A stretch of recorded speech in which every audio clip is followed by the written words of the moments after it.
আমার স্কিনের এরকম দারুণ চেঞ্জেস দেখে কিন্তু আমাকে সবাই এখন আপনারা জিজ্ঞেস করেন দ্যাট আমি কি ইউজ করি।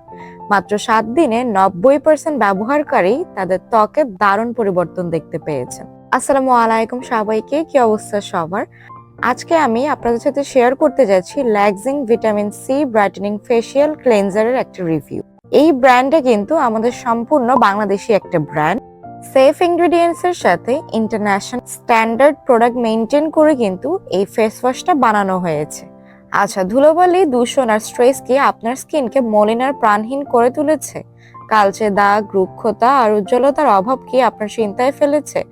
আর কিন্তু চিন্তা করতে হবে না, কারণ Laxing vitamin C brightening facial cleanser নিয়ে এসেছে ত্বকের যত্নের সহজ সমাধান।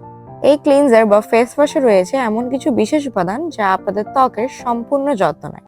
এর মধ্যে রয়েছে ভিটামিন সি, যা ত্বকের গভীরে গিয়ে মলিনতা দূর করে, ত্বকের উজ্জ্বলতা বাড়ায় এবং দাগ ছোপ কমায়। হাইয়ালুরনিক অ্যাসিড ত্বককে গভীরভাবে ময়শ্চারাইজ করে, শুষ্কতা দূর করে এবং ত্বককে মসৃণ রাখে।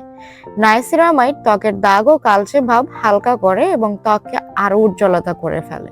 প্রাকৃতিক অরেঞ্জ এক্সট্রাক্ট ত্বককে সতেজ, সজীব এবং ফ্রেশ রাখে। আচ্ছা, এই ফেস ওয়াশটা কিন্তু ব্যবহার করা অনেক সহজ। প্রথমে মুখ ভিজিয়ে নিন, তারপর একটু ল্যাক্সিং ফেসিয়াল ক্লিনজার হাতে নিয়ে ত্বকে হালকা করে ম্যাসাজ করুন। এরপর পরিষ্কার পানি দিয়ে ধুয়ে ফেলুন। সকালে এবং রাতে নিয়মিত ব্যবহার করুন। মাত্র 7 দিনের মধ্যেই ত্বকের মলিনতা দূর হয়ে যাবে আর আপনার ত্বক হবে উজ্জ্বল, মসৃণ এবং প্রাণবন্ত। কেন ল্যাক্সিং ব্যবহার করবেন?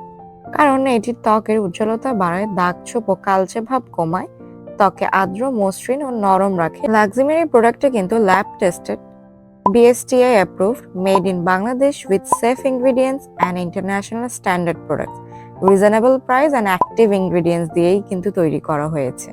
আর অপেক্ষা কেন, আজই অর্ডার করুন Laxing vitamin C brightening facial cleanser. Order করতে এখনই তাদের ফেসবুক পেজে মেসেজ দিন অথবা কল করুন। একটা কথা কি জানেন, উজ্জ্বল ত্বক আত্মবিশ্বাসের কিন্তু চাবিকাঠি। আল্লাহ হাফেজ এভরিওয়ান।